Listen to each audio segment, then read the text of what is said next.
Viral polisi isi BBM pakai drum di Surabaya, ini penjelasan di Telantas Polda Jatim. Beredar di media sosial sebuah video yang memperlihatkan oknum polisi membeli bensin di SPBU Surabaya dengan memakai drum. Di Telantas Polda Jatim pun buka suara akan hal ini. Dalam narasi yang beredar, mobil dinas PJR membeli BBM dengan menggunakan drum yang terletak di bagasi.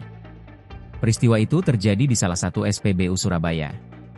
Di salah satu SPBU di Surabaya nih kelihatan ada mobil dinas lagi isi BBM, tapi kok BBM-nya dimasukin ke drum ya? Soalnya kalau kita rakyat biasa isi ke drum gini sih langsung dilarang sama petugas. Nah ini gimana ceritanya? Semoga aja ada penjelasan resmi ya biar nggak salah paham karena aturan kan harusnya berlaku buat semua bukan cuma buat sebagian. Demikian narasi dalam video tersebut. Video yang beredar terkait personel PJR mengisi BBM menggunakan drum telah menimbulkan salah paham di masyarakat. Perlu kami luruskan bahwa BBM tersebut bukan untuk kepentingan pribadi.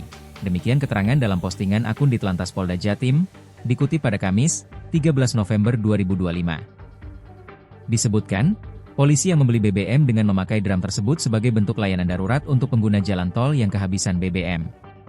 Mobil PJR itu mengambil BBM dari drum untuk diisi ke mobil pengguna jalan. Pengisian BBM menggunakan drum dilakukan sebagai bagian dari layanan darurat untuk membantu pengguna jalan tol yang kehabisan bahan bakar di perjalanan, katanya. Dijelaskan, layanan ini bertujuan memastikan keamanan dan kelancaran lalu lintas, serta mencegah potensi kecelakaan akibat kendaraan berhenti mendadak di bahu jalan tol. Download Tribun X sekarang, menghadirkan lokal menjadi Indonesia.